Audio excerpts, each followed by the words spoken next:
በስመ አብ ወወልድ ወመንፈስ ቅዱስ አሐዱ አምላክ አሜን። እግዚአብሔር አምላካችን ሆይ በመካከላችን ተገኝተህ የምንወያየውን የምንነጋገረውን እንድትባርክ እንድትቀድስ አንደበትም እንድትሆነን እንማጸናሃለን። ሰላም ጤና ይስጥልን ውድ ቤተሰቦቻችን፣ ይህ የኤማ ሚዲያ ነው። በኤማ ሚዲያ በዛሬ መርሃ ግብራችን ክቡር አባታችን ሊቀ ብርሃናት ባህሩ ክፈተውን ይዘንላችሁ ቀርበናል። ሊቀ ብርሃናት ባህሩ ክፈተው በመርካቶ ደብረ ኃይል ቅዱስ ራጉኤል የስብከተ ወንጌል ኃላፊ ሲሆኑ በተለያዩ ቦታ በመዘዋወር ወንጌልን እያስተማሩ የሚገኙ ትጉህ አባታችን ናቸው። ከአገልግሎት ጋር በተያያዘ ከህይወት ተሞክራቸው ጋር በተያያዘ ከእርሳቸው ጋር እንቆያለን። እናንተም አብራችሁ እንድትቆዩን እናሳስባለን። ክቡር አባታችን እንኳን ወደ ሚዲያችን በሰላም መጡ። እንኳን ደህና ቆያችሁኝ ማለት እወዳለሁ። እንደ መጃችን መግቢያ የሆነን ዘንድ የትውልድ ቦታውና ያደጉበት ሁኔታ ለዛሬ ላሉበት አገልግሎት ምን ፋይዳ አለው ወይም ምን ጥቅም አለው ብለው ያምናሉ? ጥሩ። መቼም ሰው መነሻው የሚመስልበት አጋጣሚዎች አሉ።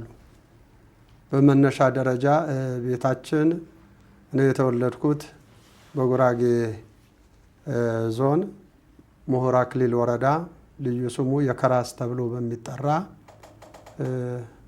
ሰፈር ነው። ያው ከልደት በኋላ እንደ ማንም የጉራጌ ልጅ እየተጫወትኩ አደግኩ። ወደ ቤተ ክርስቲያን ለማዘንበል የቤተ ክርስቲያን ትምህርት ለመማር ቤተሰቡ የካህናትን ቤተሰብ ነበረና በተለይ እኔ ሴት አያቴ የአባቴ እናት በእድሜም የገፉ ስለነበሩ ዘወትር ወደ ቤተ ክርስቲያን ያዘነብሉ ነበረና ቤተሰቡም ደግሞ ከክርስትናው ጋራ ከካህናትም ጋራ በተለየ እኔ ያለሁበት ቤተሰብ ካህናት እስካሁን ድረስ አላጣም፣ ቤተሰቡ ማለት ነው። ከኔም በሌሎች አባቶች አሉ ካህናት እና ከዚህ በመነሳት አያቴን በመከተል ቀሚሳቸውን ይዤ በመመላለስ ያ ወደ ቤተ ክርስቲያን የሚሄደው ነገር የበለጠ ውስጤ ላይ እንዲጎለብት የአባቶቼም ከቤተሰብም ከነበረው የክርስትና ሕይወት አንጻር የቤተ ክርስቲያን ፍቅር የበለጠ ምንም ጠለቅ ብዬ ባላቀውም በወቅቱ በልጅነት ስለነበረ ከዛ በመነሳት ወደ ትምህርት ካህን የቄስ ትምህርት ወደሚባለው ወደዛ አዘነበልኩ። ያው አካባቢ የነበሩ ወንድ ጓደኞቼም ተጽዕኖ አለ፣ እነሱም ሲማሩ አይቼ ወደዛ የመግባት ሂደት አለ እና ወደዚህ እንድመጣ ያደረገኝ ወደ ቤተክርስቲያን ትምህርት እንዳዘነብል ያደረገኝ በወቅቱ ከነበረው የቤተሰቡ የክርስትናና የክህነት ቤተሰብ ከመሆኑ የተነሳ በተለይ የማረሳው ያው አያቴ ሴት አያቴ አባቴ እናት ናቸው። መልካም፣ እግዚአብሔር ይስጥልን። ያው የዛው የቤተክርስቲያን ትምህርት ተምረው እንግዲህ እንዳጠናቀቁ ገልጸውልናል፣ ወይም እየተማሩ እንደነበረ ገልጸውልናል። ከተማሩ በኋላ የዲቁና ማዕረግ ተቀብለዋል። በዛው አያይዘው የት እንደተቀበሉና መቼ እንደሆነ ሁለቱንም ቅስናውንም ዲቁናውንም አብረው ቢገልጹልን። ትምህርቱ እንግዲህ በወቅቱ የተማርኳቸው ትምህርቶች በብዙ ቦታ ነው። እዛው አክሊል ሆኖ ዳሞ ጃቦ ወይም ወልደ ማርያም ተብለው የሚጠሩ እሳቸው ትምህርት ከሰሜኑ ክፍል ተምረው የመጡ አባት ነበሩ። የቃል ትምህርቱ በአዳር ክፍለ ጊዜ እንደ ማንኛውም ዘመናዊ ትምህርት ቤት ለሳምንት የሚሆን ስንቅ ከቤታችን የ15 እና የ20 ደቂቃ ርቀት ቢኖረውም አዳራችን ግን ግዴታ እዛ ስለነበረ የቃል ትምህርቱ ከዳሞ ወልደ ማርያም ወይም ከጃቦ ተብለው ከሚጠሩ አባት፣ ሌሎቹንም እንደዚሁ እና አዝማች ነጓራ የሚባሉ ወይም አዝማች ቦጋለ ተብለው ኋላ የተጠሩት እነ መምሬ በርታ የሚባሉም ነበሩ። ትምህርቱ የቀጻጸልኩት ከዛ ነው። በመቀጠል እዣ ወረዳ ሻም ጊዮርጊስ በሚባል ቦታ አለቃ ዝራ የሚባሉ ነበሩ። እሳቸው ጋር ዳዊቱን ልዩ ልዩ ትምህርቱንም ተጨማሪ ትምህርት እዛ አካባቢ ቀስሜ በ1973 ጥር 21 ቀን እንግዲህ እኔ ምን እንደሚሰጥ አላውቅም። ድቁና ሲባል እንደው በገፈ ይሰጥ በምን እንደሚሰጥ አላውቅም። ልጅ ነኝ፣ የ9 ዓመት ልጅ ነኝ። የወሰዱኝ ካህን ግን በመጀመሪያ በ8 ዓመት ሄጄ ለሌሎቹ ሲሰጥ እኔ ተከልክዬ ተመልሻለሁ። ልጅ ነህ። በዛም ቃለ እግዚአብሔርም የረቡዕ ውዳሴ ማርያም የአቢ ክብራ ለማርያም እየተማርኩኝ ነበርና ይሄማ አይቻልም ብለው ብፁዕ አባታችን አቡነ ጎርጎርዮስ ካልዕ ከልክለውኝ እንዳውም እዛው ተንከባልዬ ለሌሎቹ ተሰጠ ሲባል እኔ በእጄ ያዝኩት ነገር ምንም ነገር ስላልነበረ በእጄ የሚያዝ ነገር ነበር የመሰለ ምንም ነገር ስላልያዝኩ እዛው መሬት ላይ ተንከባለልኩ። ቀይ አፈር ነው ቻሃ ወረዳ የሌሸ ቅድስት ድንግል ማርያም ቤተክርስቲያን ቀይ አፈር ነው። ከዛ አፈር ዘግኜ ጎርጎርዮስ ብፁዕ አቡነ ጎርጎርዮስ ላይ በረከታቸው ይደርብን እሳቸው ላይ እንደበተንኩ አስታውሳለሁ። ኃይለኛ የልጅ ኃይለኛ ነበርኩኝ። አልሰጡኝም። እያለቀሱ ተመለስኩ። በአመቱ ግን ቃለ እግዚአብሔሩ ውዳሴ ማርያሙ፣ አንቀጸ ብርሃኑን፣ መልክአ ማርያምና መልክአ ኢየሱስ አጠናቅቄ በአመቱ አባቴ ቤት ሳልገባ ተመልሼ በአመቱ ያ የወሰደኝ ካህን ድጋሚ ወሰደኝ። ሲወስደኝ በ9 ዓመቴ ነውና ልጁን አመጣኸው ነው ያሉት። እኔን አያውቁኝም። ድርጊቱን አስታውታል። ልጁን አመጣኸው ሲሉ ያው አጠገቦት ነው እኮ አላቸው። ከዛ ካህኑ ካመላከታቸው በኋላ እሳቸው ልክ እጃቸውን የጋ አደረጉና ምን ደርሰሃል አሉኝ። ብፁዕ አቡነ ጎርጎርዮስ ጭንቅላቴን በእጃቸው እየዳሰሱ ማለት ነው። ምን ደርሰሃል ሲሉ ያኔ ስለሚቆጨኝ ሰላም ሰላም ለዝክረ ስምኪ ልበል ወይስ ሰላም ለዝክረ ስምከ ልበል ስላቸው የሚጽፈው በላሁን ስሙ አሁን ጻፈው አሉ። ያኔ ምን ብለህ ነበር የከለከልኩህ አሉ። የዛን ጊዜማ የአቢ ክብራ ለማርያም ብዬ አይቻልም ብለው መልሰውኝ ነበር ብዬ ስነግራቸው አየህ የዛን ጊዜ ብሰጥህ ኖሮ ሕዝቅኤል አትገባም ነበረ። እንግዲህ ከአቢ ክብራ ቀጥሎ ሕዝቅኤል ነው። ሕዝቅኤል አትገባም ነበረ። አየህ ይሄን የደረስከው ያኔ ስለከለከልኩ በቁጭት ስለተማርክ ነው። አሁንም ተማር ብለው ለመምህሩ የቤት ስራ ሰጥተው በዚህ አይነት መልኩ በ1973 ጥር 21 ቀን ከብፁዕ አቡነ ጎርጎርዮስ በእንድብር የሬሸ ማርያም ድቁናውን ማድረግ በዚህ ልክ እንደተቀበሉ ነገረውናል። ቅስናውንም ወደ አዲስ አበባ ከመጡ በኋላ ነው ወይስ እዛው እያሉ ነው የተቀበሉት የነበረው? እኔ ወደ አዲስ አበባ በ11 ዓመቴ ነው አዲስ አበባ የገባሁኝ። ገጠር 2 ዓመት 3 ዓመት ያልሞላ ጊዜ ነው ያገለገልኩት ማለት ነው። አገልግዬ እናቴ አዲስ አበባ ስለነበረች እንዳውም አስታውሳለሁ መሳፈሪያ ሳጣ ዳዊቴን ሽጬ ነው የመጣሁኝ አዲስ አበባ የገባሁኝ ማለት ነው። እና አዲስ አበባ ከመጣሁ በኋላ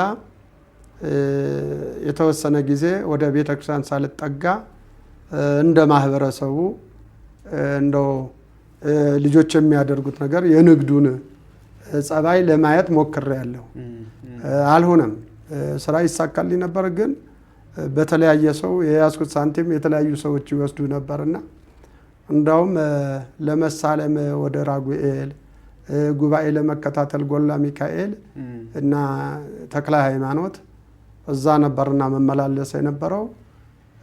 ራጉኤል እንዳውም ኮርስ የሰንበት ትምህርት ቤት ኮርስ አይቼ ከአዲስ አበባ ልጆች ጋራ የልጅነትም አለ ሳልገባ ለ6 ዓመት ያው በመርካቶ ቆይቻለሁ። ከ6 ዓመት በኋላ ነው ወደ ራጉኤል በ88 አካባቢ ራጉኤል ኮርስ ገባው። ያንን ኮርስ ከልጆች ጋራ ተመዘገብኩ። ከኔ ጋራ ያሉ አሁንም በአገልግሎት ያሉ አሉ። ያኔ ኮርስ አብረን የተማርን ልጆች ዛሬም በመምህራን ደረጃ ያሉ አሉ። እና ያንን ኮርስ ተምሬ በዛው ወደ ውጭ እየወጣሁም ስራ እየሰራሁም ራጉኤል ደጅ እየጠናሁም ለብዙ ጊዜ ቆይቼ ትዳር በ2001 ዓመተ ምህረት ሚያዝያ 24 እና 25 ትዳር የመሰረትኩት በሚያዝያ 25 ቀን ነው በ2001። በ2002 ዓመተ ምህረት የካቲት 29 ቀን ብፁዕ አቡነ መልከጼዴቅ ካልዕ የጉራጌ ሀገረ ስብከት ሊቀ ጳጳስ እያሉ ያው እንደ ልጅነቴ ከብፁዓን አባቶች ጋራ በሀገረ ስብከቱ ለመጀመሪያም አባት ናቸውና የመላላክም እድል ስለነበረ ክህነቱ እንደውም እኔ ወደ ምድረ ከብድ ሄጄ ለመቀበል ነበረ። ብፁዕነታቸው በራሳቸው ጊዜ አስጠርተው አንድ ከራጉኤል ቀሲስ ገብረ ኢየሱስ የሚባል ወንድም ጓደኛዬ አብረን ያደግን እሱም ይዤ በአንድነት የካቲት 29 2002 ዓመተ ምህረት እሳቸው ወደ ሰኔ አካባቢ ሊያርፉ በረከታቸው ይደርብኝና ቅስናው ከጎርጎርዮስ ካልዕ ልጅ ከሆኑት ከብፁዕ አቡነ መልከጼዴቅ ካልዕ በዚህ ጊዜ ተቀበልኩ። ግሩም ነው። ከዛ እንደው ወደ ስብከተ ወንጌል ለመግባትም ያሉ ነገሮች ቢያነሷቸው አያይዘው። ጥሩ። አዲስ አበባ ደብረ ኃይል መርካቶ ቅዱስ ራጉኤል ከገባ በኋላ ያው በመጀመሪያ ደረጃ እንደ ማንኛውም ሰው ቀጥታ ወደ አገልግሎት አይደለም የገባሁት። በመጀመሪያ ኮርሶችን፣ ስልጠናዎችን በተለያየ ቦታ እንደ ማህበረ ቅዱሳን ለ3 ወር ዘዋይ ድረስ በሌላ ሰው አማካኝነት ሄጄ ተከታትዬ ከመጣሁ በኋላ ያው የደብረ ኃይል ቅዱስ ራጉኤል ኮርስ ብዙ አልቀጠልኩበትም። በዚህ በስልጠናው ወደ ማስተማር ወደ መስበክ ገባሁ። ገና ሳልቀጠርም ወደ መስበክ ነው የገባሁኝ። ከዛ በኋላ ግን ወደ ቅጥሩ በብፁዕ አቡነ አብርሃም የዛን ጊዜ አባ ቃለ ጽድቅ የደብረ ኃይል ቅዱስ ራጉኤል ቤተክርስቲያን አስተዳዳሪ ነበሩና በሳቸው አማካኝነት በ93 ዓመተ ምህረት ያው ሰው መነሻው መርሳት የለበትም። በወቅቱ የተቀጠርኩኝ በጥበቃ ነው። እንዳውም ሰበካ ጉባኤ ወታደር ነክ እንጂ አንቀጥርም፣ በዛ ላይ ደግሞ በእድሜም ገፋ ያለ ሰው ነው የምንፈልገው እንጂ ልጅ ወጣት ታዳጊ አንቀጥርም የሚል ሀሳብ ነበረ። ከዛ በኋላ ብፁዕ አባታችን ቤቴ ዳቦ የተራበ እያለ የመዋቅራዊ ጥያቄዎች ይሄ ተብሏል የሚለው ነገር አይሰራም ብለው እሳቸው ሰብረው በ1993 ዓመተ ምህረት ሰኔ 1 ቀን በእሳቸው አማካኝነት ተቀጠርኩ። ከዛ በኋላ 2 ዓመት ከ6 ወር አክል በዚህ አገልግሎት ቆየው። ግን በዚህ አገልግሎት ስቆይም ዝም ብዬ ጥበቃውን ብቻ አይደለም፣ በስራ ሰዓትም ከስራ ሰዓት ውጭም ረፍት ባለም ቀን እቀጽላለሁ። ግብረ ድቁናውን ከአዲስ አበባ ዜማ ጋራ ከደብረ አባዩ ጋራ አብሮ ለማከናወን እንዲመች አገልግሎቱ የቅዳሴ መምህር ከሆኑት ከየኔታ ዳኘ ጋራ በመሆን በአሁንም ጊዜ በቅዳሴ መምህርነታቸው አሉ በደብረ ኃይል ቅዱስ ራጉኤል ቤተክርስቲያን። እሳቸው ጋር በመሄድ እየተማርኩኝ በ2 ዓመት ከ6 ወር በኋላ ያው በብፁዕ አቡነ አብርሃምም የስራ ቅያሬ ተደረገልኝ። ከዚህ እንዲህ እያለ ደረጃ በደረጃ በአንድ ጊዜ ዝም ብሎ የመጡ አይደለም። ከ2002-2003 ቅዱስ ጳውሎስ መንፈሳዊ ኮሌጅ ከትምህርቱ ከስብከቱ ጋር ከነበረን ዝልባኔ ጋር ለማያያዝ ወደ ቅዱስ ጳውሎስ መንፈሳዊ ኮሌጅ በመግባት በ2005 በብፁዕ ወቅዱስ አቡነ ማትያስ የመጀመሪያ ተመራቂ ለብፁዕ ወቅዱስ አቡነ ማትያስ የመጀመሪያ ተመራቂ የመሆን እድል አግኝተን ከዛ በኋላ በ2008 ዓመተ ምህረት በሰበካ ጉባኤው በተለይ ደግሞ የደብሩ ዋና ጸሐፊ አሁንም ድጋሚ ተመልሶ መጥቷል። ካህናት አክባሪው አገልጋይ ወዳጁ ሊቀ ስዩማን ኪዳነ ማርያም በተባለው ዋና ጸሐፊ አማካኝነት ወደ ስብከተ ወንጌል እንዳድግ ተደርጎ በ2008 ይህን እድል አግኝቼ እስካሁንም ድረስ የደብሩ ስብከተ ወንጌል ክፍል በመሆን በማገልገል ላይ ይገኛለሁ። እግዚአብሔር ስጥልን። ከዛው ጋር ከትምህርቱ ዝግጅት ጋር በተያያዘ በተለይ በዘንድሮ ዓመት ሐዲሳትን እንደተማሩ ሰምተናል። እርሱንም ቢያነሱልን። የተከናወነው በምስካየ ሕዙናን አብነት ትምህርት ቤት በምስካየ ሕዙናን መድኃኔዓለም ገዳም አብነት ትምህርት ቤት በመጽሐፍተ ሐዲሳት 5 ዓመት ከምናምን ድረስ ስንከታተል ቆይተን ባለፈው ጥር 23 ቀን 2018 ዓመተ ምህረት ብፁዓን አበው ሊቃነ ጳጳሳት የገዳሙ የበላይ ኃላፊና የሸገር ሲቲ በአሁን ጊዜ የጠቅላይ ቤተ ክህነቱ ዋና ስራ አስኪያጅ በሆኑት በአቡነ ሳዊሮስና እንደዚሁ ብፁዕ አቡነ ጎርጎርዮስ የምስራቅ ሸዋው፣ ብፁዕ አቡነ ሕርያቆስ የአዲስ አበባ ሀገረ ስብከት እንደዚሁም ብፁዕ አቡነ ዲዮስቆሮስ በተገኙበት በጋራ የተወሰኑ ተማሪዎች አንድ ላይ ተመርቀናል። በዚህ አይነት ሁኔታ ነው 5 ዓመት ከምናምን አገልግሎቱ ባሻገር የብዙ ልጆች አባት ኖት። ብዙ ልጆችም ደግሞ በእርሶ ስም አሉ። እነዚህ ልጆች በመንፈሳዊ እድገታቸው አብዛኞቹ በአገልግሎት ያሉ ናቸው። በተለይ ዘማሪያን የሆኑ አሉ፣ ሰባኪያን ወንጌል የሆኑ አሉ። ከዛም አልፎ በትዳር አድገው ቤተሰብ ያፈሩ አሉ። ስለዚህ የእነዚህ ልጆቹ እድገት ሲያዩ ምን ይሰማዎታል? እግዚአብሔር ይስጥልን። ያው የንስሐ ልጆች በመጀመሪያ እንግዲህ ስጀምር በ2003 ዓመተ ምህረት አንድ ብዬ የጀመርኩ ነው። ከዛ በኋላ ያው 1 2 3 እየተባለ አሁን ያለንበት ደረጃ ደርሰናል። የንስሐ ልጆቹ ለአገልግሎትም በስጋም አድገው ለትዳር በመንፈሳዊ ጎዳና በመብቃታቸው ምን ይሰማዎታል ለሚለው ያው የካህኑ አገልግሎቱ መመገብ ግዴታው ነው። ከመገበ የግድ ያድጋል። የምክር አገልግሎት ማለት ነው። ምገባ ማለት የምክር አገልግሎት ከሰጠ፣ ጎዳና ካመላከተ፣ ካሳየ እድገት የማይቀር ነገር ነው።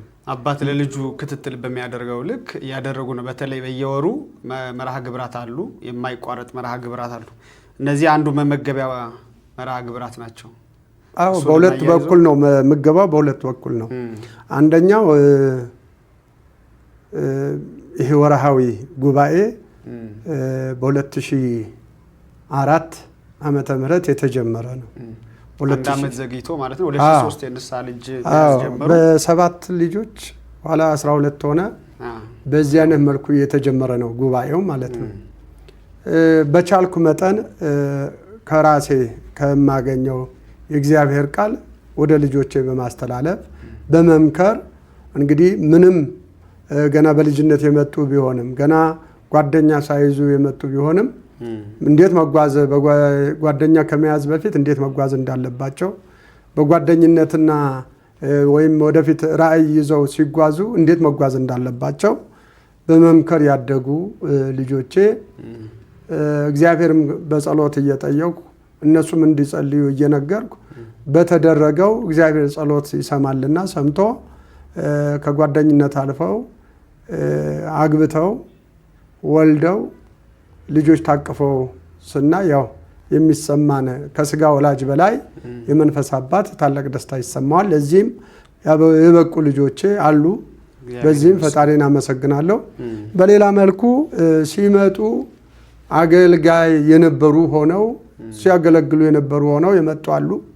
ከመጡም በኋላ ቀስ በቀስ አድገው ከኮርስ ከሰንበት ትምህርት ቤት ኮርስ እስከ ጳውሎስ መንፈሳዊ ኮሌጅ በመግባት የሚላላኩ መምህራን አሉ።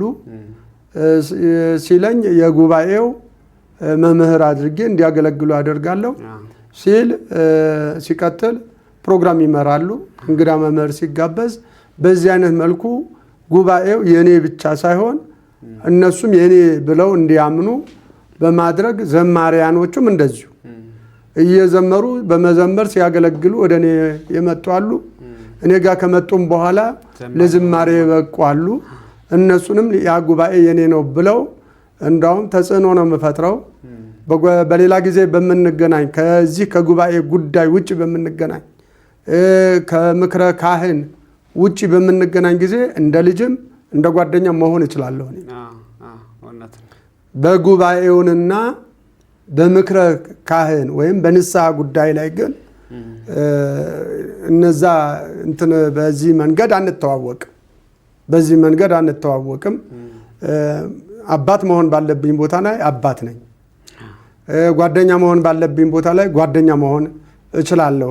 ምክንያቱም በመርካቶ ውስጥም ስላደግኩ ወዲህም ወዳም ብዬም ስለማስብ ሰው ጋር ነው ያደጉት። ስለዚህ አስተዳደጌም ከሰው ጋር መቀራረብ ስለሚያስተምር በዚህ አይነት መልኩ ልጆችን ይይዛለሁ።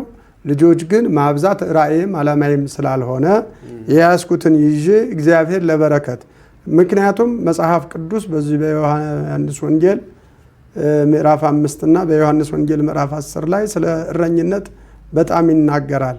በጎቼ ድምፄን ይሰማሉ፣ እኔም በየስማቸው እጠራቸዋለሁ የሚለው ነገር ትልቅ ሊሰመርበት የሚገባ ነው።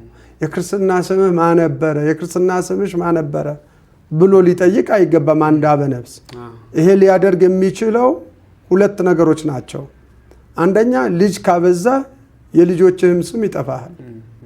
ሁለተኛ ደግሞ እንዲህ ወርሃዊ ጉባኤ አዘጋጅተህ ከልጆችህ ጋር ዘወትር የማትገናኝ ከሆነ አሁንም ስማቸውን ማወቅ አትችልም።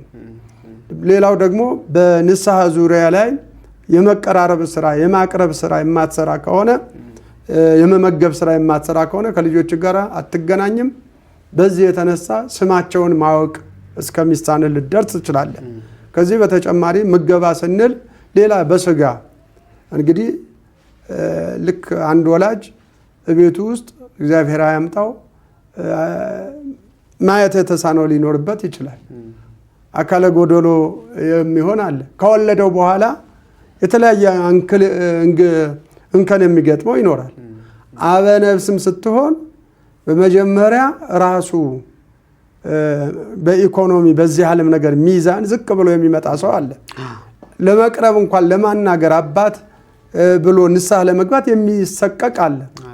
እሱን እንዴት ማቅረብ እንዳለብን እንማራለን። ከዛ በኋላ በቻልነው ልጆቼ በማስተባበር እስካሁንም የተረዱ አቅም ያጡ የንስሐ ልጆቼ ቤት እዚህ ሲያቅታቸው ርቀት ሄደው የሄዱ ልጆቼ በማስተባበር ወተት ተከራይተን ሳይቀር እገዛ የምናደርግላቸው ልጆች አሉ።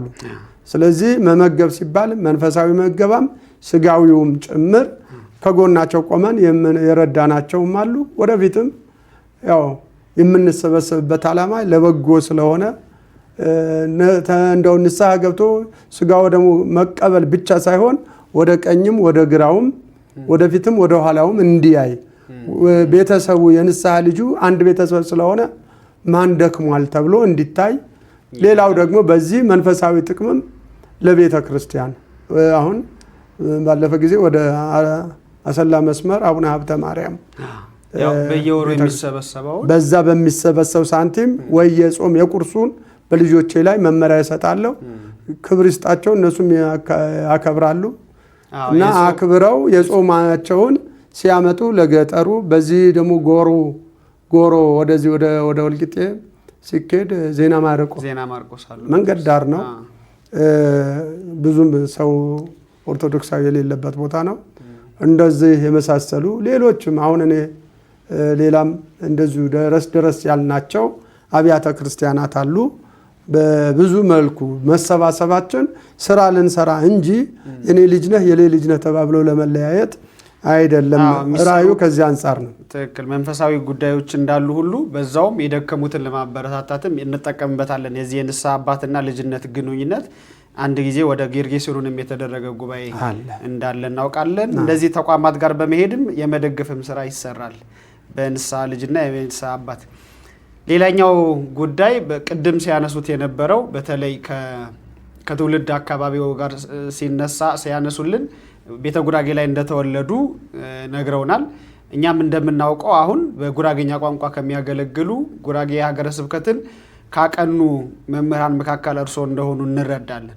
በተለይ ይሄ በዚህ ዘመን ላለው ሰው እንደ ትምህርት እንዲሆን አብዛኛው ሰው ወደ ግልነት እንደሄደ እንትን ይላል፣ ወይም ቋንቋ እንደ ብሔርተኛነት ወይም እንደ ጠባብነት አድርጎ የሚያስብ ሰው ስላለ እንደው በቋንቋ ወይም በእናት ቋንቋ ማገልገል አገልግሎትን ምን ያክል ይደግፈዋል? አገር ቤት ድረስ ነው ሄደው የሚያገለግሉት። እዛ ሄደው በአማርኛ ከሚያስተምሩ ይልቅ በጉራጌኛ ነው የበለጠ እያስተማሩ ያሉት። እንደው የበለጠ ተቀባይነቱ የትኛው ነው ፋይዳው ምንድነው የሚለውን በዛው ቢገልጹልን ጥሩ እግዚአብሔር ይስጥልን ትልቅ ሊነሳ የሚገባው ሐሳብ ነው እኛም በብዙ ጊዜ የእግዚአብሔር ስም በቋንቋ ጠርተን አገልግሎት ስንጀምር የምንሳቀቅበት መንገድ ብዙ ጊዜ አለ በብዙ ወንድሞች መምህራን በልጆቻችንም መምህራን ዘንድ እናያለን ይሄ መጽሐፍ ቅዱስ በደንብ ልንረዳው ያስፈልጋል መጽሐፍ ቅዱስ በግዕዝ ነው የተጻፈው በአረብም ይጻፋል በዕብራይስጥም ተጽፏል እንግዲህ እየተተረጎመ ለዓለም የተዳረሰው በዚህ አይነት መልኩ ነው በአንዴ እንደው ቀጥታ አማርኛ የተጻፈ መጽሐፍ ቅዱስ የለም ስለዚህ አብዛኛው የኢትዮጵያ ኦርቶዶክስ ተዋሕዶ ቤተክርስቲያን መሰረቷም ወንጌል ስለሆነ ወንጌል ወደ ኢትዮጵያ ቋንቋ ቀጥታ ስላልተተረጎመ ከዛ ከዕብራይስጥም ይሁን ከሮማይስጥ ከአረብም ይሁን ወደ አማርኛ ተተርጉሟል መጽሐፍ ቅዱስም ተአምረ ማርያምም እንደሚያስረዳን ማለት ነው ዘመንም እየቆጠረ ይነግረናል ስለዚህ ከዚህ አንፃር በቤተ ጉራጌ ላይ በጉራግኛ ማስተማር ማለት እኔ ያለፉ ዘመናት ይቆጩኛል አባቶቻችን ያው የመንፈስ ቅዱስ ጊዜና የመንፈስ ቅዱስ ፈቃድ ነው እንጂ ያለፉ ዘመናት እንዶ ኦርቶዶክስ ነን ተብሎ ብቻ የተቀመጠባት ዘመናት ወደ ኋላ መመለስ አይቻልም እንጂ ቢመለስ ኖሮ ብዙ ምን ታደጋቸው ብዙ መንፈስ ቅዱስ የሚፈልጋቸው ለቤተ ክርስቲያን ለትልቅ ደረጃ የሚበቁ ትውልድ ማግኘት ይቻል ነበር ማስቀረት እንችል ነበር ወደ ሌላ ቤተ እምነት ከመሄዳቸው ወደ ሌላ ቦታ አይሄዱም ነበር በእናት ቤተ ክርስቲያናቸው እንዲቆዩ ማድረግ ይቻል ነበር እና ይሄ ሊሆን የቻለው በቋንቋው ሳይነገረው ስለቆየ ነው ምንም ቤተ ጉራጌ ለአማርኛ ቅርብ የሆነ ቢሆንም የማይሰሙ አሉ ነገር ግን ለአማርኛ ቅርብ ናቸው የምንላቸው የዚህ ዘመን ወጣት ነው አባቶቻችን እናቶቻችን አያቶቻችን የሚነገረው ነገር ልባቸው ተነክቶ ከባህል ጋራ ተሳስሮ እየተጓዙ ካሉበት ጋራ ተሳስሮ በተለይ በህይወታቸው በባህል ህይወት ውስጥ ተገብቶ ከወንጌል ጋራ ጥምረት ፈጥሮ ሲነገራቸው የሚሰሙበት መንገድና ወንጌል ዝም ብሎ በአማርኛ ሲሰበክ የሚሰሙበት መንገድ ይለያያል ያው ባህልንም ያገናዘበ ከባህልም ጋር አብሮ የሄደ ነው መጽሐፍ ቅዱስንም ስናነበው ወይም የተጻፈበትም ሲጻፍም ከእስራኤላውያን ባህል ጋር አብሮ የተያያዘ በመሆኑ ጉራጌም እንደ ባህሉ ከባህሉ ጋር የተያያዙ ስብከቶች ሲሰጡ የተሻለ ነው የሚሆን የቤተ ጉራጌ በራሱ በተለይ የኦርቶዶክሳዊ ተዋሕዶ ቤተክርስቲያን ቤተሰብ ህይወቱም ትዳሩም ባህሉም መጽሐፍ ቅዱስ ምርቃቱም የመስቀል በዓሉም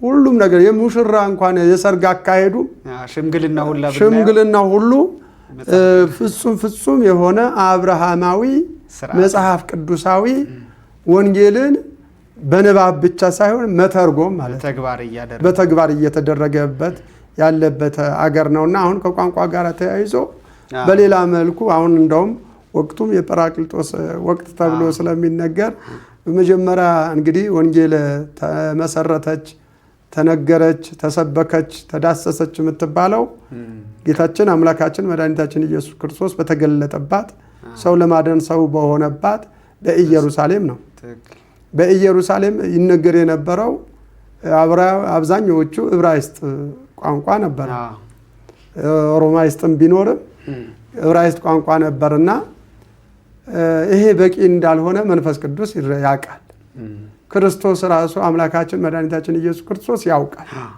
መንፈስ ቅዱስ ወንጌል የማስተማር ስራ የንስሐው መንገድ ስርዓቱን ህጉን ሁሉ ክርስቶስ ካስተማረ በኋላ የመንፈስ ቅዱስ ስራ ደግሞ መተርጎምን እንዲፈጽሙ መበርታትን የሚሰጥ ተግባር ስለነበረ መንፈስ ቅዱስ ቢመጣ ይሻላል ብሎ ባረገ በ10ኛው ቀን እንግዲህ በተነሳ በ50ኛው ዕለት ለሐዋርያት የተገለጠው የተጨመረው 71 ቋንቋ ወንጌል ላልገባው ወንጌል እንዲገባው ነው ክርስትና ላልገባው ክርስትና እንዲገባው ነው። የዘረኝነት ምልክት አይደለም። የዘረኝነት ምልክት አይደለም። ለወንጌል ቋንቋ ለመንፈሳዊ ጉዳይ በጣም ወሳኝነት አለው። እኔ እንግዲህ ተነስቼ ከዚህ ከአዲስ አበባ ተነስቼ ወደ ወልቂጤ አልፌ ሲሄድ ብዙ የኦሮሚያ አብያተ ክርስቲያናት እያየሁኝ ነው የሚሄደው። ምን ይቆጫሃል ብባል ኦሮምኛን አለማወቅ። እያስተማሩ መሄድ ይፈልጉ ስንት ቦታ ስንት አብያተ ክርስቲያናት ባውቅ ብረዳ ቋንቋውን በስርዓት አውቄው ቢሆን ኖሮ ከፍዬ የተማርኩ ለመግለጥ መጽሐፍ ቅዱስን ለማስተማር ይዳል በሚገባ ይረዳኝ ነበረ።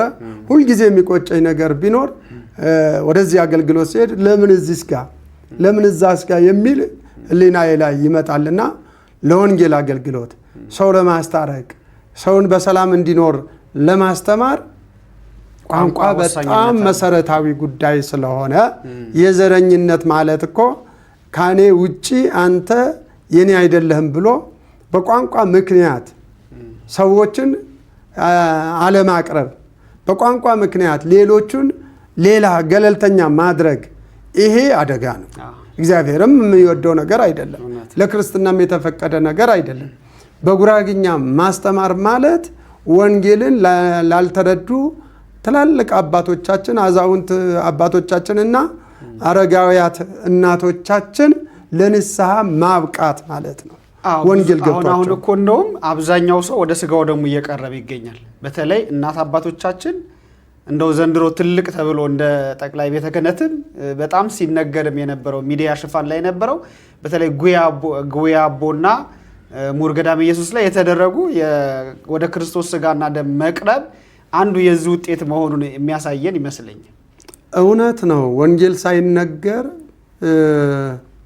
ወደ ስጋው ደግሞ የቀረቡ ወላጆች የሉም። አባቶቻችን በእውነት በአሁኑ ጊዜ በጣም ለውጥ አለ። ለዚህም የማህበራቱ ጥምረት በጉራግኛ ባህሉንም ሁሉም ነገር ዳሰስ አድርገው የሚያስተምሩ የመምህራን ብዛት መገለጥ፣ የዘማሪያን በጉራግኛ በመዘመር ወላጆቻችን አያቶቻችን አብረው እንዲዘምሩ በመደረጉ አሁን ከብዙ ድካም፣ ምክንያቱም አንድ የምትዘራው ነገር በአንዴ ፍሬ ሊሰጥ አይችልም። ከብዙ ድካም በኋላ አሁን በጣም ትልቅ ፍሬ እየተገኘ ነው። ምናልባት ብፁዕነታቸው እንደ ታላቅ አባታችን እንደ ወንጌል ገበሬም የኛም የክህነታችን የበላይ ኃላፊም ስለሆኑ የእሳቸው ባሉበት ቦታ አሁን እንደ ጉያቦ 600 ሰው በገዳመ ኢየሱስም የተከናወነው ነው እንጂ እኔ የደብረ ዘይት ዕለት አገና የሥራ ሐዋርያት ነበርኩ። 150 ወንዶች 250 ሴቶች ህፃናት ሳይቆጠሩ ቀድሼ ወደ 400 ሰዎች በእዣ ወረዳ አገና የሥራ ሐዋርያት ላይ ይህን ወደ ስጋው ደግሞ በዘንድሮ በ2018 ዓ.ም የደብረ ዘይት ዕለት ይህን ማከናወን እናውቃለን። ሌላ በተለያየ ጊዜ እንደ መጠናችን በምንሮጥበት ቦታ ላይ ወንጌል ማስተማርን ሳይሆን ቀድሰንም ማቁረብ ላይ እንደ ድሮ አይደለንም። ድሮ ወርደን ዝም ብለን እንመለስ ነበር። አሁን ግን እግዚአብሔር ክብር ምስጋና ለእርሱ ይሁን። እርሱ ስለጎበኘ ፈቃዱም ስለሆነ በየቦታው የሚታየው በጣም ብዙ ለውጥ አለ። ግን በቂ ነው ወይ? አይደለም። ገና ሊሰራ፣ ገና ሊሰበክ፣ ገና ሊዘመር፣ ገና ወንጌሉ ሊሰፋ ይገባል። ለዚህ ትልልቅ የደከሙ አሁን ቅድም ቤተ ጉራጌ ላይ እንዲህ ተብሎ ወደ እኔ ጋ ጠቅለል ሲደረግ ይሄ ብዙ የደከሙ አባቶች በተለይ ደግሞ ምንም ባልነበረበት ዘመን ምንም መገናኛ በሌለበት ዘመን የደከሙ ትላልቅ በየቦታው ሊቃውንት አሉ። ቤተ ጉራጌ ክርስትና ድንገት የመጣለት አይደለም። ተርፎም ለሌላ ቦታ መምህራን ሲልክ የነበረ ያቋቋም የድጓ መምህራን ለሌላ ቦታ ለአብነት መምህርነት ሲልክ የነበረ ቤተ ጉራጌ ነው። እንዶ አዲስ አይደለም። ያው ከነበረው በመሃል የማያምኑ ሰዎች በቦታው ላይ ተገልጠው በሃይማኖት የማይገባውን አድርገው ከመለወጥና ከዛ በኋላ በተደረገው ትግል የተገኘ ፍሬ ስለሆነ እናዳንቀዋለን እንጂ ትላልቅ አባቶች አገልግለው ፍሬያቸው ያማረ ሆኖ በዚህ በሰሜኑም ሀገራችን በኩል የነሱ ልጆች ፍሬዎች ዛሬም የአብነት መምህራን ሆነው የልጅ ልጆቻቸው ቁጭ ብለው የሚያስተምሩ እንዳሉ ታሪክም ያስረዳናል፣ መምህራንም ይነግሩናል። እና ቅድሚያ ምንድነው ወደኛ ጋር ማስጠጋት ሳይሆን ድካሙ የነሱ ነው። በቋንቋም ሊቀ ስዩማን ማነው ምንተስኖት የመጀመሪያው ናቸው። እጅግ የደከሙ አባታቸው። አዎ እኔ በቦታቸው ላይ ያው በሬሸ ማርያም ድቁና እንደመቀበሌም ለጉራግኛ ስብከት ፈርቀዳጅ እንደሆነ ተከታይ በሆነም ፈርቀዳጅ እሳቸው ናቸው። ከዛ በኋላ እንግዲህ እነ መጋቤ ሐዲስ ጸጋ ወልደ ትንሣኤም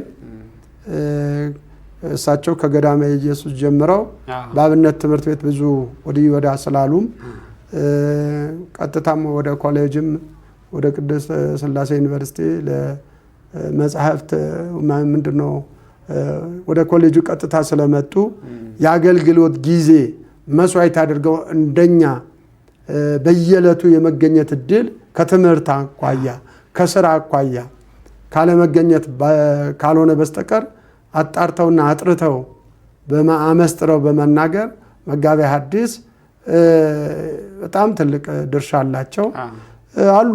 እንደ ቻሃ ወረዳ እነ ብርሃነ ሥላሴ ጉብሬ ላይ የነበሩ እነ መጋቤ ሃይማኖት ቀሲስ አድጋዊ እነሱ ያሳደግናቸው። አሁን ደግሞ ያው በቅርብ መጽሐፉን የሚጽፍልን እነሱ አሁን ቀሲስ አድጋዊ የኔ ያሳደግኳቸው ልጆች ናቸው። እግዚአብሔር ይመስገን ቀድመውኝ ሄደዋል። በጣም ውስጥ ለውስጥ ለአካባቢም ትልቅ የሚመሰከርላቸው ቀሲስ አድጋዊ በጣም ሁሉም ቦታ ደግሞ ቢመጡ ተብለው የሚጠበቁ ጉራግኛቸውም የታረመ ነው የሚገባ ወደ ዣም ቢሄዱ እነሞርም ቢሄዱ አሁን አንዳንዶቻችን እነሞር ሄደን የምንናገረው ነገር እናጣለን። መጋቤ ሃይማኖት ይሄዱ ይደመጣሉ። ጸጋም ተደርጎ ተሰጥቷቸዋል። እኔ እንዳውም እድገታቸው እፈልገዋለሁ። ነገር ግን ወደ መንበረ ጵጵስና ወልቂጤ መስመር ሄዱ ሲባል በሁለት መልኩ ነው ያየሁት። እድገታቸው ብፈልገውም ቤተክርስቲያን ትጎዳለች። አሁን የአብነት መምህራን ሆነው ለጵጵስና ታጩ ሲባል ጉባኤ ቤቱን እንዳይጎዳ መምህር ቀሲስ መጋቤ ሃይማኖት አድጋዊም ከዚያ አንግላ አይቻቸዋለሁ። ሌሎቹም ከዛ በኋላ የተነሱ አሉ። በእዣም በቻሃም በእነሞርም በአገልግሎት የደከሙ ብዙ አሉ። ልጆቻችን ኋላ የተከተሉ አሁን ከኛ የበለጠ እያገለገሉ ያሉ። ይሄ አሁን እምቦቃቅላው መምህር ይትባረክ ገና ለእኔ ልጄ ነው ያሳደግኩት። በመጀመሪያ እንዳውም እኔ ባለሁበት መናገርም አይችልም ነበረ። ምክንያቱም ከክብርም ከፍርሃትም የተነሳ ማለት ነው። መስበክ አይችልም ማለት አይደለም። እና ዛሬ አሁን እኔ በጣም ይደንቀኛል። እኔ ይህን አክል ዘመን ስወጣ ስወርድ ስመላለስ ስጮህ ለሕዝብ ለትውልዱ አንድ ማቆየት አልቻልኩም። ከስራው ህያው የሆኑ ምስክሮች አሉ። በርግጥ መጽሐፍ ብቻ አይደለም። ሰው ልጅም ማፍራት ልጅም ወልዶ ለአገልግሎት ማብቃት ያው ህይወት መዝራት ጥሩ ነው። እና አባቶች የሚተርቱት ተረት አለ፣ በቃል ያለ ይረሳል ነው፣ በመጽሐፍ ያለ ይወረሳል ብለው ስለሚሉ ልጄ መምህር ይትባረክ አሁን ለቤተ ጉራጌ ወንድምና መምህራን አራያ የሚሆን ነው። በልጅነቱ ይህን ነገር አዘጋጅቶ ተረከቡን ብሎ ወደዚህ ማቅረቡ ሊበረታታ ሊደገፍ አይዞህ ሊባል የሚገባ ነገር ነው። እኔ በዚሁ እግረ መንገዴም ቤታችን ትንሽ ችግር አለው፣ የማበረታታት ችግር አለብን። እግዚአብሔር ከኛ ላይ ያንሳው እና እንደዚህ አድገው ለማደግ የሚፈልጉ ልጆች አይዟችሁ ሊባሉ ከአንድ ቤተክርስቲያን ከመገንባት በላይ ነው ብዬ ነው ማምነው። ዘማሪያኖቹም ሲሆኑ እንደዚህ ነው። ለዘማሪያኖቹ ግን ማሳሰቢያ አለኝ። አንደኛ ዝማሪያቸው ጥሩ ነው፣ ነገር ግን ቢጠባበቁ የሚመርቅልን ይኸው ቤተሰብ ስለሆነ ቢጠባበቁ እንደው ለዛሬ ይሄን ቢደርስ ለነገ ይሄ ቢደርስ መባባል ሳይሆን በመምህራን ቢታዩ ማድረሱ ብቻ ሳይሆን ከህይወት ጋራ ከወንጌል ጋራ በሰው ጆሮ በአባቶች ጆሮ በእናቶቻችን ጆሮ ከመግባቱ አንጻር እንግዲህ አንድ ጉባኤ የኪነ ጥበብ መዝሙር መቼም ጊዜ የማይሽረው ለምንድን ነው ቢባል በቃ ለወደፊትም የሚሆን አድርጎ ወንጌሉን በዝማሬ አሰምቷል። ከሰነፍ ስብከት በእውነት የኪነ ጥበብ ዝማሬ ቢከፈት ለአንድ ጉባኤ በቂ ነው ብዬ አስባለሁ። እንደው ራሱን እየገለጠ ከሚወርድ መምህር የሱ ዝማሬ ቢከፈት በቂ ነው። ክርስቶስን ይገልጣሉ እና አሁንም ልጆቻችን ሲዘምሩ እንደው ለዛሬ ሳይሆን ነገንም ታሳቢ አድርገው ቢዘምሩ፣ አገልጋዮቹ ህብረት ካላቸው ማህበር ካላቸው ቢወያዩ፣ በዘንድሮ ዓመት ማን አለ፣ በሚቀጥለው ዓመት ማን አለ የሚል የቅርብ ጊዜና የአጭር ጊዜ የረጅም ጊዜ እቅድ አውጥተው በዚህ ቢጓዙ እግረ መንገዴ ለማስተላለፍ ነው። በጣም ይቅርታ የተነሳንበት ዓላማ እሱ ባይሆንም የቤተ ክርስቲያን ጉዳይና የአገልጋዮችና የተገልጋዮች ጉዳይ ስለሆነ በዚሁ እግረ መንገድ ልዳስ ብዬ ነው። ስለዚህ በቋንቋ ማገልገል ምንም አይነት እንትን የለውም። ወንጌሉን ለተደማጩ ወይም ቋንቋውን ለሚሰማው ሰው ማድረስ ነው እንጂ ሌላ ምንም ተጽዕኖ የለውም። ስለዚህ በተለይ ጉራጌኛ ለሚያገለግሉ አገልጋዮች ሊበረታቱ፣ ከዛም ባለፈ ደግሞ አገልግሎቱ ለተገልጋዩ የሚደርስ አገልግሎት በተለይ ከዘማሪያን ጋር ያነሱት ነገር ጥሩ ሀሳብ ነው። እጅግ አድርገን እናመሰግናለን። ከዛ በተጨማሪ በተለይ ይሄ በአሁን ዘመን አሁን በተለይ እናቶች ድሮም ጀምረው ይዘውት የመጡት ታቦተ ንግስ ታቦት ሲወጣ የሚዘምሯቸው ዝማሬዎች አሉ። አሁን ደግሞ ወጣቱ የእናቶችን እየሰማ ግጥሞቹንም እየሰማ ወደሱ ያመጣቸው ዝማሬዎች አሉ። ለምሳሌ እነ የማርያም ዘውዮ በቃ በየበዓላቱ ታቦቱ ባሉበት ቀናት ሚካኤል ሲሆን የሚካኤል ማርያም ስትሆን እያደረገ ምን አድርጓቸዋል ወደ ታቦት ማንገሻ ወይም ደግሞ እንደ ዝማሬ አድርጎ እየተጠቀመባቸው ይገኛል። አብዛኛው ሰው ግን ምናልባት እንደው ከኛም ቤት ብንጀምር አንዳንድ ወንድሞች ምናልባት ካለመረዳትም ሊሆን ይችላል በሌላ ቤተ እምነትም ያሉ ወንድሞቻችንም እንደ ተቃውሞ አድርገው የሚያነሱት ነገር አለ። ማርያም ዘውዮ እነዚህ እንደ ባዕድ አምልኮ አድርገው የሚያስዋሉ። እንዴት አድርገን ማስታረቅ እንችላለን? ወይስ እንደው የሰዎቹ ሐሳብ እንዴት ያዩታል እርሱ? እግዚአብሔር ይስጥልን። ያው የመጀመሪያው የቋንቋውን በዚህ ስንቋጨው አንድ የመንፈስ ቅዱስ ስጦታ መሆኑም ቋንቋ መብዛቱ የመንፈስ ቅዱስ ስጦታ መሆኑም አገልጋዩ ተረድቶ ሊሰቀቅ አይገባም ነው። ፈሊጥ ደግሞ ይጠይቃል። ወደ ቋንቋ ሲገባ እዛ ጋ ባሉ ሌሎች አገልጋዮች የቋንቋ የማይሰሙ አገልጋዮች ይኖራሉ። ከሌላ ቦታ መጥተው ቤተክርስቲያን የሚያገለግሉ ሊቃውንተ ቤተክርስቲያን በአሁኑ ጊዜ ቋንቋው ለሚፈልግ ሰው ፍላጎት ላለ ሰው ቅርብ ስለሆነ እነሱም እየተረዱ ዛሬ በቋንቋው እየተናገሩም ስለሆነ እኔ ብዙ ጊዜ የሚሰማኝ እዛ ጋር ላሉ ለሊቃውንቱ ነው። እሱም ቢሆን ፈሊጣዊ አገባብ የሚያስተምር መምህር ተተኪ ወንድሞቻችን ልጆቻችን ፈሊጣዊ አገባብ መግባት ይቻላልና ቋንቋው ወደድንም ጠላንም ለወንጌልና ለወንጌል ለመንፈሳዊና ለመንፈሳዊ ለቤተ ክርስቲያናዊና ለቤተ ክርስቲያናዊና ባህሉን በተመለከተ ጉዳይ ለመፈጸሚያ ሌላ አናመጣም። እንዳውም መጠበቅም ማስጠበቅም ይጠበቅብናል። ይህ ማለት ዘረኝነት ማለት ግን እንዳልሆነ ባህሉ ጋር ግዴታው ነው መጠበቅ አለበት። እኔ የመጨረሻውንም እዚህ ጋር ማበክር መናገርም ስለምፈልግ ነው። ሳይሳቀቅ ሊያስጠብቀው ይገባል። ቋንቋው እንዳይጠፋ እንዳውም አሁን በቤተ ጉራጌም ደረጃ ሲነገር የምንሰማው ነገሮች አሉ። ፍርሃት ካሳደሩ ነገሮች አንዱ የጉራጌኛ ቋንቋ ስጋት ላይ እንዳለ ነው የሚነገረው። ስለዚህ በበለጠ በቤተክርስቲያኒቷ ያለን የቤተክርስቲያን ልጆች ደግሞ የበለጠ ባህሉን ከወንጌል ጋር እያጣመርን በስርዓት ማስተማር አለብን። ግን በፈሊጥ መንፈሳዊነት ባለቀቀ የቤተክርስቲያን ውበት ባለቀቀ መልኩ በዚህ ልናገለግል ይገባል። ሰጪው ለወንጌል አገልግሎት ለመንፈሳዊ አገልግሎት እንድንጠቀምበት የሰጠን እግዚአብሔር መንፈስ ቅዱስ ስለሆነ ይህ ከዘረኝነት ጋር የሚገናኝ አይደለም።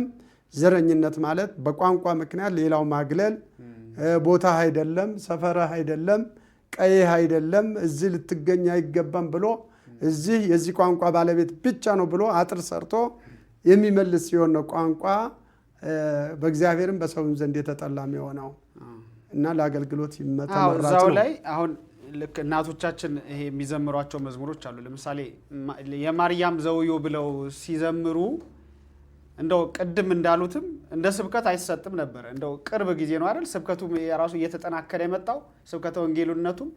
እናቶች ግን ድሮ ጀምረው የማርያም ዘውዮ እያሉ ድሮ ያው የምናውቀውን አለ የሚካኤል የሚባል የማርያም ወይም የማርያም የሚዞሩት ነገር አለ። የሚካኤል አባቶች የሚዞሩት አለ። እነዛ ምንድናቸው? ባህል ሆነው ተያይዘው የመጡ ናቸው።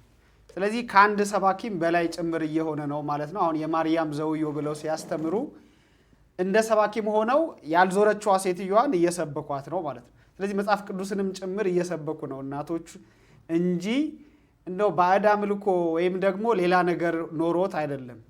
ስለዚህ እንደው መስተካከል የሚችል ነገር ካለው ተስተካክሎ ተጠናክሮ መቀጠል ያለበት ነገር እንደሆነ የሚታይ ነገር ነው። ስለዚህ እዚህ ላይ እንደው ይሄ ቢስተካከል የሚሉት ነገር ካለ ቢያያይዙልን ጥሩ። በታቦት ክብረ በዓል ላይ እናቶች አባቶች ይገኛሉ ለመባረክ በታቦቱ ክብር ለማግኘት በቅዱሳኑ በረከት ለመባረክ ታቦቱን በሰጠ በእግዚአብሔር ለመባረክ የሚመጡ ወላጆቻችን አሉ። እስትንፋስ ያለው ሁሉ እግዚአብሔር ምን ይበል ያመስግን ሲል ቤተ ክርስቲያን ቅድም ያልንበት ሂደቶች አሉ። መንፈሳዊውን ነገር ስናካሄድ ብዙ ነገር ጥንቃቄ ማድረግ ያለብን ነገር አለ። እንደ ቤተ ክርስቲያን ሂደት እኛ ቋንቋው ተረድቶን አሁን ለምሳሌ ሰንበት ትምህርት ቤት ያለ ዜማና ማህሌቱ ላይ ያለ ዜማ አንድ አይነት አይደለም። የማህሌቱ ዜማ ታላቁ ማኅቶተ ቤተ ክርስቲያን ቅዱስ ያሬድ በሰራው ባመላከተው ምልክት መሰረት ሊቃውንቱ በዚህ አይነት መልኩ የቅዳሴውን ብትል በዚህ አይነት መልኩ ነው። ስለዚህ አባቶቻችን ለብዙ ጊዜ የሰንበት ትምህርት ቤት ዜማ ወዳጆች አልነበሩም። የረ ዘፈንህን አቁም ነበር የሚባለው። እንደውም አውደ ምሕረት ላይ ነበረ በቅርብ ጊዜ ድረስ። ኋላ ግን በዝማሬው አሁን ቅድም እንደገለጽኩት ታላላቅ ዘማሪያን የሚያስተላልፉት መልእክት የቤተክርስቲያን አባቶች እየሰሙ ሲመጡ የሰንበት ትምህርት ቤትም አስፈላጊነት የሰንበት ዝማሬው ደግሞ በሰንበት ትምህርት ቤት የሚቀርቡ ዝማሬዎች ተፈላጊነታቸው እየጨመረ የመጣውም በመዋቅሩም መሰረት እንዲሄድ የተደረገው ከዚህ አንጻር ነው። ስለዚህ ወደ ገጠርም ስንሄድ ወደ ቤተ ጉራጌ ሀገረ ስብከት ስንሄድ ከሰንበት ትምህርት ቤቱ ጋራ የተጣጣመ የ70 ዓመት እናት የ70 ዓመት ሽማግሌ አባት ይሄን አጥና ቢባል የሰንበት ትምህርት ቤቱ ዜማ አይችለውም። ኧረ አይደለም የ70 የ40ም አይችለውም፣ አላደገበትም። ስለዚህ በመጡበት ቦታ ላይ ለትልልቅ ታዋቂ ሰዎች ይሰጥ የነበረው ክብር ከአምልኮ ጋር ተያይዞ ለተለያየ አምልኮ ይሰጠው የነበረ ክብር ወንጌል ከገባቸው በኋላ ይሄ ክብርማ ሊገባው የሚችለው ለቅዱሳኑ ነው፣ ለታቦተ ሕጉ ነው። አብጋዜዎ ከተባለም አብጋዜዎ የሚገባው ወይ ለሚካኤል ነው ወይ ለገብርኤል ነው፣ ፈጥኖ በመድረሱ ለጊዮርጊስ ነው፣ ለተክለ ሃይማኖት ነው፣ ለገብረ መንፈስ ቅዱስ ነው። ማርያሜዎ ቢባልም ወተት ናት ማርያም እናት ከሷ የበለጠ ወተት ማን አለ? ያውም ከጠጧት በኋላ ስጋው የተገኘ የክርስቶስ ከሷ አይደለ? ቅዱስ ደሙ ክቡር ደሙ የተገኘው ከሷ አይደለ እንዴ? ስለዚህ እርሱ ከሷ ይሄን ባይነሳ ኖሮ እኛ ድህነታችን የቱ ጋር ነበረ? ስለዚህ ለሌላ የነበረውን አምጥቶ ለድንግል ማርያም ይገባል። ከዚህ በፊት ሳናውቅ ባልሆነ ቦታ ላይ ዘምረነው ነበር፣ በባህል አድርገነው ነበር ብለው እናት አባቶቻችን ቢያቀርቡት ብዙ የሚተች ብዙ የሚርቅ አይደለም። ነገር ግን አንዳንዶቹ ለመውሰድ ይሄን ሆነው ነው የሚወስዱት። ልክ እነሱ መስለው ይሄን ነገር ደግፈው ነው የሚወስዱ ለመውሰድ ሲፈልጉ ማለት ነው። በቤተ ክርስቲያን ለጸኑ እናቶችና አባቶች ይህ እንዴት እንትን ትላላችሁ ብለው ለቤተ ክርስቲያን ልጆች እንደ ጥያቄ እንደ ደካማ ጎን አድርገው ሲሰነዝሩ ይሰማል። ይህ ፍጹም የሆነ ብልህ መሆን ያስፈልጋል፣ ብልጥ መሆን ያስፈልጋል። ለእናቶቻችን አቅማቸው የሚመጥን ዝማሬ እስክናዘጋጅ በዚህ ያለውን ይዞ የተሻለ ነገር ከእናቶች ጋር የሚስማማ ነገር ሰንበት ትምህርት ቤት ይሄ መስራት አለበት። ከእናቶች ጋር ከአባቶች ጋር የሚስማማ ከቃለ እግዚአብሔር ጋር ልክ እነሱ በሚሉትም ዜማ ቢሆን ማምጣት ይቻላል። ቀጣይ ያለው ደግሞ እግዚአብሔር ይመስገን እህቶቻችን አግብተው ወልደው ዛሬ አንገታቸው ወደ ዝማሬው ጋር ነው። ስለዚህ የእናቶች ዝማሬ ጋር የሚሄዱ ወንድሞችና እህቶች ካሉ ስቦ ወደዚህ የሚያመጣበት ሰንበት ትምህርት ቤት ወደ ማህበሩ የሚያመጣበት ወደ አንድነቱ የሚያመጣበት ጥረት መፈጸም መቻል አለበት፣ ማከናወን መቻል አለበት። ለእናቶቻችንም የሚመጥን ዝማሬ ሲሰሙት ወዳውን የሚቀበሉት አሉ እኮ። አሁን ዝማሬ በጉራግኛ ተዘምሮ ሲዘመር ሌላውን ረስተውት ወደዚህ ዝማሬ ይሄዳሉ። ስለዚህ እነዛ ወደ እናቶች ጋር በደንብ ማውረድ፣ እነሱ ከሚፈልጉ ዜማ ጋር አብሮ የሚሄድ ነገር ማዘጋጀት፣ የሚመጥናቸው ነገር። አሁን ያንን ይዘው የቆዩ እኮ የሚመጥናቸው ነገር አለማቅረባችን የሚያመላክት እንጂ እናቶቻችንና አባቶቻችን የሚያስነቅፍ አይደለም። ልንቀይርላቸው የምንችል ነገር መዘጋጀት ስላልቻለን ያለውን ይዘው መጥተዋል። በእናታቸው በቤተ ክርስቲያን ፊት ሲዘምሩ ራሳቸውን ይረሳሉ። በዚህ ግን እንቅስቃሴዎች አሉ። ያ እንቅስቃሴ ቀስ በቀስ ባንዴ ነጥቆ ለምን ይህን ታደርጊያለሽ ማለት ሳይሆን ቀስ በቀስ መልእክቱ በጎረቤትም ሊሆን ይችላል። ወንጌል የተሰበከው እኮ ባንዴ በአደባባይ አይደለም፣ በመንደርም በሰፈርም ውስጥ ነው። ስለዚህ ቀስ በቀስ እቺ ነገር ብትቀንሺ ብሎ ልክ እንደማለማመድ ማድረግ ይቻላል። ጭፈራው ትንሽ ወደ ባህሉ ወደ ጉራግኛ ጭፈራ እየሄደ የሚመስሉ ነገሮች አሉ። ነገር ግን ያንን ቀስ በቀስ እንዲያወርዱት ማድረግ አሁን ትላልቅ እናቶች ሲዘምሩት እኮ ረጋ ብለው ሰከን ብለው ከበሮን አረጋግተውት በዛ አይነት መልኩ ይዘው አጅበው የሚሄዱ አሉና እንደው በዛው ደግሞ የጭፈራ መንፈስ የሚወጡ ይጠፋሉ የሚል እምነት አይደለም። ግን እነሱን ሳንነቅፍ ቀስ ተብሎ የሚስተካከልበት መንገድ ማድረግ ቤተክርስቲያን እንዲሸት ማድረግ ይቻላል። ግጥሙ የበለጠ እንዲሰማ ግጥሙ ስብከታዊ እንደሆነ ወይም መጽሐፍ ቅዱሳዊ እንደሆነ የበለጠ የሚደመጥ ሆኖ ማቅረብ የተሻለ ነው። አሁን የበለጠ ሰው የሚያየው ምንድነው? ያ እንቅስቃሴውን ስለሆነ ያንን እንቅስቃሴው ትንሽ ቀነስ አድርገን ለቅዱሳኑ የሚቀርበው የግጥሙን ዜማ የበለጠ ወይም ግጥሙን ስብከቱን የበለጠ አጠንክሮ መቀጠል የተሻለ ነው የሚል ነው። ከዚህ ጋር በማያያዝ እንደ ቤተ ጉራጌ እንደ ባህልም ወይም ቤተ ጉራጌ የሆነ ነገር ሲደርስበት የሚያቀርበው ነገር አለ። የፍቅርና የሰላም መተሳሰብ ተብሎ ወይም የፍቅርና የሰላም መርሃ ግብር ተብሎ የሚደረግ ፈቸት የሚባል እንደ ቤተ ጉራጌ የሚደረግ ነገር አለ። በብዙ ሰዎች ዘንድ ጥያቄ ይፈጥራል። ያው ቤተ ጉራጌ ሲባል ሙስሊሙም ክርስቲያኑም አብሮ ነው የሚያደርገው።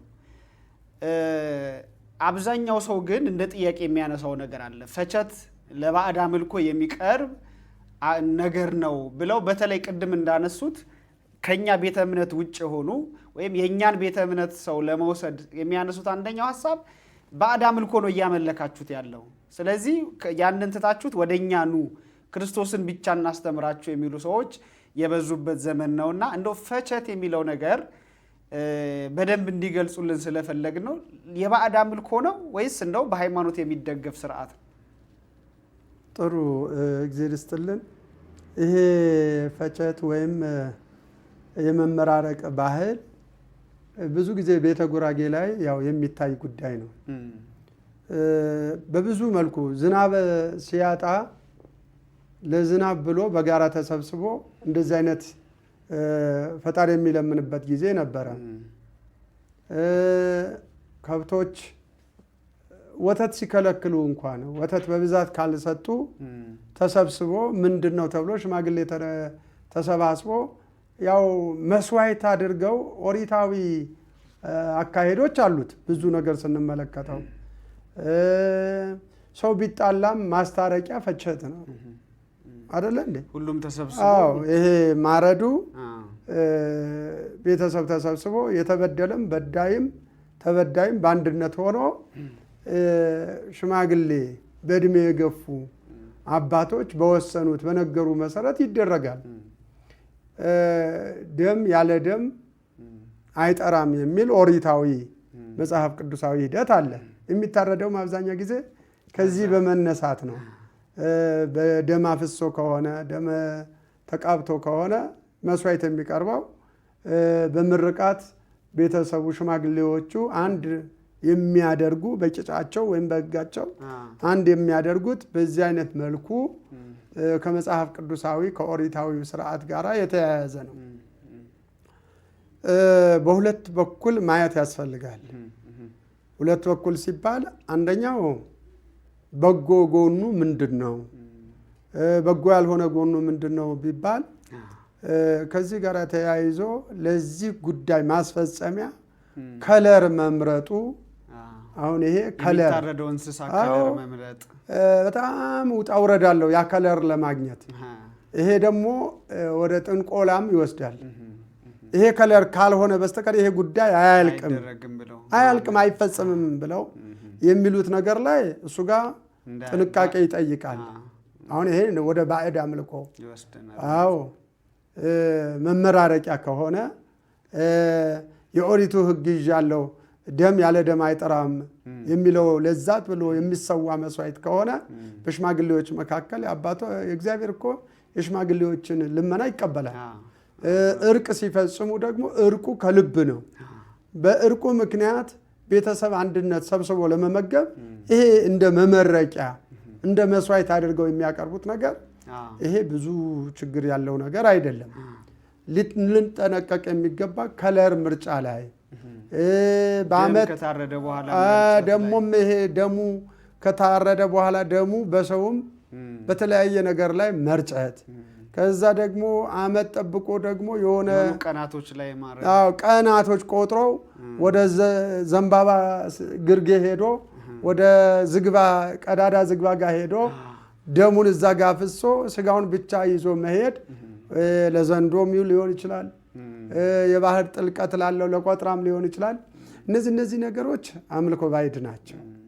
ግን በአንድ በሬ ሰውቶ አደጋ የደረሰበትም አደጋ አድራጊም ቤተሰብ አንድ ሲያደርግ ከዚህ ጀምሮ ይሄ እንደሚሰዋ ጉዳያችሁ በዚህ ይለቅ ብሎ መርቆ መግባቱ ላይ ብዙ ኃጢአት ያለው ነገር አይደለም። ኦሪታዊ ስርዓትም ደም ያለ ደም የሚለው ነው። ምንም ፍጻሜው ወደ ክርስቶስ የሚወስደን ቢሆን የእርቅና የፍቅር የሰላም አብላኝና ልመርቅህ እኮ ነው የሚለው አብርሃም ለይስሐቅ ይስሐቅ ለያዕቆብ ለኤሳውም አብላኝና ልመርቅህ። ይሄ ለመመረቂያ የሚቀርቡ ነገሮች ናቸው። ጥንቃቄ የሚባል አሁን እንደ ሳምር የመሳሰሉ ነገሮች ሳምር 8 ወለድኩ ተብሎ እንደው በግ ተገዝቶ አንጀት ሲኒ መጠጫው ደግሞ ለብቻ የሆነ ለነሱ ተብሎ ቅቤ የሚቀቡ ነገሮች እነዚህ አምልኮ ባዕድ ናቸው። በአሁኑ ጊዜ ሁሉም ቦታ ታጥቦ ጠርቷል ወይ አላውቅም። ይሄ 8 ለመውለድ ላበቃ እግዚአብሔር ቤተ ክርስቲያን አስከፍቶ ጧፍ ዕጣን አቅርቦ ተመስገን ተብሎ ቅዳሴውን ማስቀደስ ምስጋናውን ማቅረብ ወደዛ እንጂ እነዚህ ነገሮች ሊቀረፉ አብዛኛውን ቦታ በአሁኑ ዘመን ተቀርፏል። አብዛኛው ቦታ የነበረበት ዘመን ግን ነበረ። 10 ስትወልድ መደረግ ያለባቸው ነገሮች በጣም እግር እስከሚወጣ ድረስ ድሃ ከሆነ በዛ ጋር ተያይዞ ደግሞ ህመም ከመጣ ይሄ ካለመፈጸም ነው ተብሎ ቤተሰቡን አይምሮን የመቀየር ጭንቀት ውስጥ የመክተት ሂደቶች ይሄ ተገቢ ነገሮች አይደሉም እና 12ም ሲሆን አንጀት መወጠሩ የሆነ ነገር ማድረጉ ቀርቶ እንደው በጣም የከሳ በሬ ከማረድ ሰው ድኖ 12 ላስታቀፈ እግዚአብሔር ምስጋና ቢያቀርብ ወደ ቅዳሴው ቢያመዝን ይሄ ነው የተሻለ የሚሆነው እና ባህላችን አሁን ጥሩ ነው በብዙ ቦታ ላይ ግን ያልታጠቡ ነገሮች ይኖራሉ ብዬ አስባለሁ በአንዳንድ ቦታ ላይ። አዎ እኛም ስንሰብክ ጥንቃቄ ማድረግ አለብን። የማበረታታት እንደው እነሱ ለማግኘት ተብሎ በሚዲያ ላይ ስንለቅ በስነ ጽሁፍ ላይ ስናሰፍር ጥንቃቄ መደረግ ያለበት ጉዳዮች አሉ። በብዙ ቦታ ላይ ይሰማሉና ይሄ ከዚህ የተነሳ ነው በማለት አብዛኛው ወደ እነዛ ለመጠጋት መሞከሩ አስፈላጊ ነገር። እውነትን ነገር ነግረን የመሸበትን ማደር የሚባል ነገር አለ። ስለዚህ አንዳንድ ነገሮች ጥንቃቄ ይጠይቃሉ። የኦሪት ስርዓት የሚመስሉ ነገሮች አሉ ሊጠቅሙ የሚችሉ ነገር ግን ይዘናቸው የግድ መጓዝ አለብን የሚል መልእክት የለንም። ወደ አዲስ ኪዳን መሻገር አለብን። እነሱን አስወግደን በክርስቶስ ወደ ክርስቶስ መልበስ መሻገር መቻል አለብን እንጂ ወደ ኦሪቱ ለመሄድ የኦሪታዊ መስዋዕት የተሰዋባቸው ቦታ ካሉ በታሪክነታቸው መመዝገብ አለባቸው። ልክ እንደ ብርብረ ማርያም፣ መልጡረ ማርያም፣ እንደ ተድባበ ማርያም፣ እንደ አክሱም ጽዮን እንደነዚህ የመሳሰሉት እንደ ጣና ቂርቆስ የታሪክ ቦታ መሆን አለባቸው እንጂ ተመልሰን ያንን የኦሪቱ መስዋዕት ነው እያልን ሰዎቹ የማበረታታት ሂደት መኖር የለበትም። ማስታሞ ማምጣት ግዴታችን፣ አስተምሮ ማምጣት ግዴታችን። እስካሁንም ስታቸው አልነበረም ብሎም ደብድቦ መናገር በዛ እንዲበረቱ ያደርጋልና እነዚህ ጥንቃቄ ያደርገን መጓዙ ወደ ክርስቶስ የመማረኩ ስራ መስራት አስፈላጊ ነገር ነው የሚል መልእክት ነው ያለው። እናመሰግናለን አባታችን። በመጨረሻ ግን ምናልባት ቅድም በደንብ አንስተነዋል፣ ህንፃ ስላሴን ከመገንባት ጎን ለጎን ህንፃ ቤተ መቅደስን በመገንባት እንዳሉ እናውቃለን።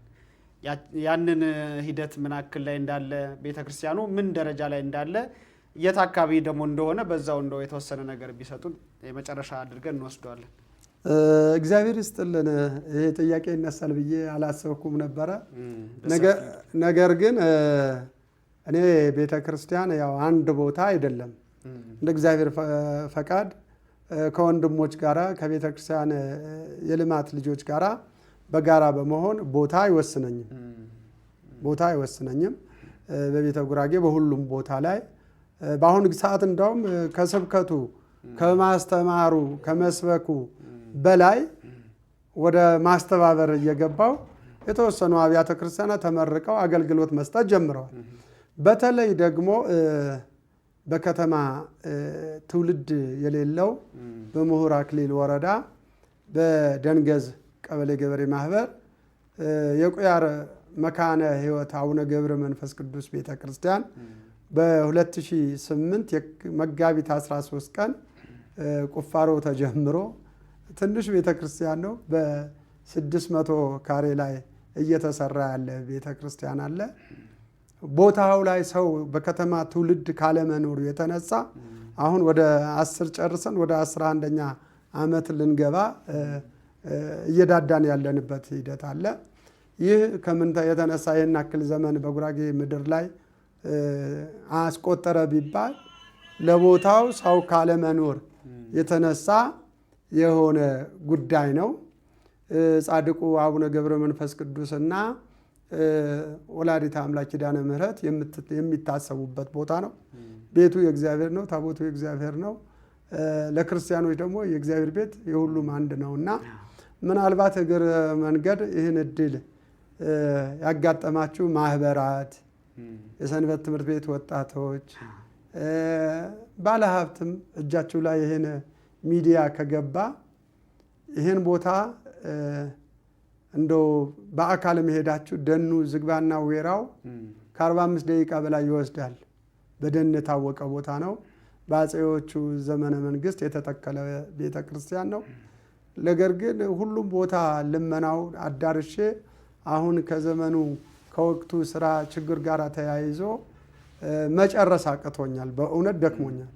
ከዚህም የተነሳ ውስጤ ከማስጨነቅ የተነሳ እኔ ጋ እስከ ህመም ድረስ ያደረሰኝ ጉዳይ ነውና ይህ በምሁር አክሊል ወረዳ በደንገዝ ቀበሌ ገበሬ ማህበር የቁያር መካነ ሕይወት አቡነ ገብረ መንፈስ ቅዱስ ቤተ ክርስቲያን ነው። የተጀመረው በ2008 መጋቢት 13 ቀን ነው። እስካሁን ያው እመላለሳለሁ። አሁን ግን ደክሞኛል፣ የቤተ ክርስቲያን ጉዳይ የኔ ጉዳይ ብቻ አይደለምና ይህን ሚዲያ የምትመለከቱ ሁላችሁም ክርስቲያኖች ምን እናግዝ ለማለት ከጎኔ ከቤተ ክርስቲያኑ ጎን እንድትሆኑና የጻድቁ አቡነ ገብረ መንፈስ ቅዱስ የ562 ዓመት በረከት የጌቴሴማኒው የእመቤታችን የቃል ኪዳኗ ዋጋ ለማግኘት ከዚህ ቤተ ክርስቲያን ጋር አብረን እንስራ እንጨርሰውና አሁን ታቦተ ሕጉ ያለበት ስፍራ ብታዩት በእውነት የሚያሳዝን የሚያስለቅስ ነውና እኔ ደር ብባል እዛ ቦታ ላይ ማደር አልችልም። ግን በዛ ቦታ ላይ የኪዳነ ምሕረት የገብረ መንፈስ ቅዱስ የእግዚአብሔር የቃል ኪዳኑ ታቦት እዛ ጋር ሲቀመጥ ያስለቅሳል። በአይናችሁ ያያችሁትም ትኖራላችሁ፣ የምትችሉም ያደረጋችሁ ትኖራላችሁ። እግዚአብሔር ጊዜ ሲጨምርልን ቀን ሲጨምርልን በጎ ስራችን የበለጠ መጨመር አለብንና ያልሰማችሁም በመስማት ቦታው ድረስም ለመሄድ የሚታወቅ ነው። ከአዲስ አበባ 193 ኪሎ ሜትር ነው። ከወልቂጤ የታወቀ ነው 32 ኪሎ ሜትር ነው እና በዚህ እንድታግዙ በቤተ ክርስቲያኒቷ ስም እንደ አባትነትም ጥሪ አስተላልፋለሁ። ላደረጋችሁልን አቀባበልና ለጠየቃችሁትን ጥያቄ አስተካክዬ አሟልቼ መልሻለሁ የሚል ሙሉ ትምክህት የለኝም። የጎደለውን ሞልታችሁ የተጣመመውን አቃንታችሁ ሰው ነኝና የሚጎል ነገር ይኖራል። ያንን በልጅነት መንፈስ ተቀብላችሁ መምህራን የሆናችሁ በመምህርነት መንፈስ፣ አባቶቼ ደግሞ በአባትነት መንፈስ ያጎደልኩትን በማስተካከል እንድትመለከቱት በእግዚአብሔር ስም እየጠየቁ በመጨረሻም ኤማ ሚዲያ እድግ በል ተመንደግ፣ ሌሎች የደረሱበት ደረጃ ሌሎች ሚዲያ የደረሱበት ደረጃ እንድትደርስ አባታዊ ጸሎቴ ነው። የቤተ ክርስቲያን አምላክ ይጠብቃችሁ። ሰላም እግዚአብሔር ከሁላችን ጋር ይሁን። እግዚአብሔር ይጠብቀን። አሜን። እግዚአብሔር ይባርክልን፣ ያክብርልን፣ ይጠብቅልን።